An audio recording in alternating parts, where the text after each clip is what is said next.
तुम्ही वेळीचा आरसा दाखवलात ना, म्हणून मीच माझं ठरवलेलं का मी इथून निघतो आता कायमचं. जमल तसं आपल्या स्वतःच्या पापांचं प्रायश्चित्त भोगत राहायचं. फक्त एकच सांगतो,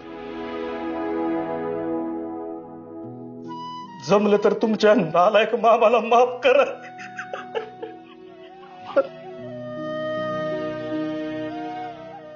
सावर स्वतःला.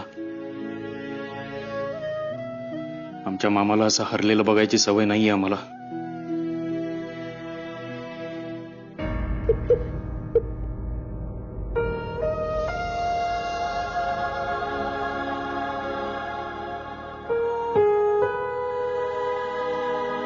काळजी घ्या.